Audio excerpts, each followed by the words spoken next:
Okay, so what if one of the biggest causes of blindness in adults could be treated without getting painful injections directly into your eye? And what if the answer was a wild combination of ancient herbal medicine and some seriously futuristic nanotechnology? Well, today, we're going to dive into some amazing new research that's looking at exactly that. Let's get into it. So, here's our roadmap. We'll kick things off by understanding just how big this problem is, this growing threat to our sight. Then, we'll get into the nitty-gritty of how sugar actually messes with our eyes, and why the current treatments are, well, not great. From there, we'll look at the good stuff, the ancient herbs giving us new hope, the nanotech that might just be the perfect delivery system. And we'll wrap it all up by asking that huge question: can we really imagine a future without those injections? All right, first things first. We have to wrap our heads around the sheer scale of this problem. The condition we're talking about is called diabetic retinopathy, and believe me, it is a massive global challenge. Get this, back in 2020, there were 103 million people around the world dealing with this, and it's not slowing down. As diabetes rates climb, that number is expected to jump to 161 million by 2045. So yeah, this is not some small niche issue. It's a full-blown global health crisis. So what is diabetic retinopathy, or DR, exactly? Well, it's a nasty complication of diabetes. Basically, having high blood sugar for a long time starts to wreck the tiny, delicate blood vessels in your retina. That's the super important light-sensitive tissue at the very back of your eye. But here's the part that really gets me. It is the leading cause of preventable blindness in working-age adults. We're talking about people in the prime of their lives and careers losing their sight to something that we should be able to stop.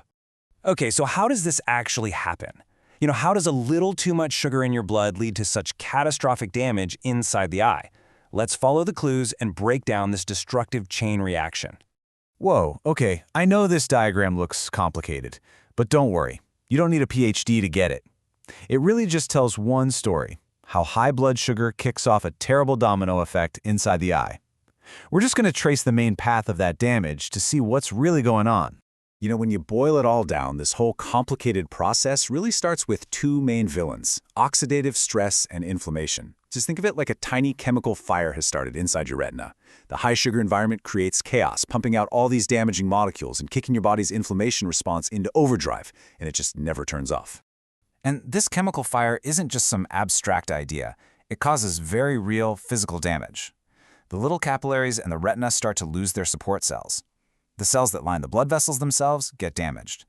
And maybe worst of all, the blood-retinal barrier, the wall that's meant to protect the retina, starts to crumble. So where does all this destruction lead? Well, the eye basically panics. It's not getting enough oxygen, so it starts trying to grow new blood vessels to compensate. But these new vessels, they're junk. They're fragile, they're leaky, and they bleed all over the inside of the eye. And that is what causes the scarring, the damage, and ultimately the vision loss. All right, so that's the problem. It's pretty grim. But what are we doing about it right now? Well, the current treatments work, but they come at a pretty painful price. And I mean that both literally and figuratively. So this here kind of lays out the current playbook against DR. And you can see, there are a few different strategies, but look over on the right. Every single one of them has a pretty scary list of drawbacks. Let's just zoom in on the two most common ones to see why we desperately need a better way. First up, you've got laser therapy. The idea here is pretty straightforward. You use a high-powered laser to literally burn away those leaky, bad blood vessels. But the trade-off is rough. You can end up with permanent scars on your retina, which can create blind spots in your vision. Plus, it's uncomfortable and risky. Not ideal. And then there's the most common treatment today: anti-VEGF therapy. This means getting a drug injected directly into your eyeball. Yeah, it's designed to stop those new bad blood vessels from growing. But just look at the drawbacks. Patients have to go back for these shots over and over, sometimes every single month. And every time you do it, you're running the risk of infection, your retina detaching. It's just a massive burden. So this is where the story gets really interesting. Faced with these pretty brutal options, researchers started to think outside the box. They started wondering, what if the solution isn't something new? What if the answer is actually something ancient? And what they found is just incredible. Check this out. These traditional herbs directly attack the very problems we were just talking about. Take turmeric. The stuff inside it, curcumin, it It reduces both oxidative stress and that nasty vessel growth factor, VEGF. Fenugreek steps in to protect retinal cells from dying. Green tea is just a monster antioxidant. You see? These aren't just random plants. They have these incredibly specific, targeted ways of fighting the disease at its source.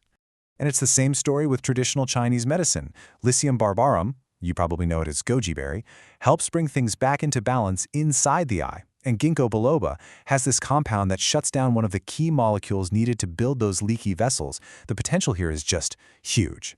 Okay, so we've got these herbs, and they're amazing. But there is one gigantic problem. The retina is tucked away at the very back of the eye. It's like a fortress. So how in the world do you get these molecules past all the eye's natural defenses to where they need to be without just using a needle? And the answer might just come from the complete opposite end of the spectrum, nanotechnology. The best way to think about it is like a microscopic postal service.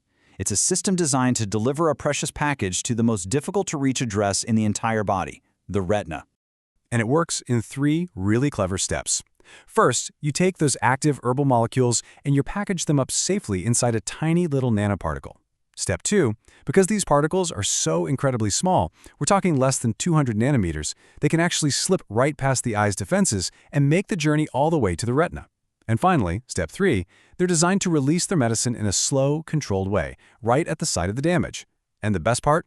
All of this could potentially be delivered with a simple eye drop. No needles.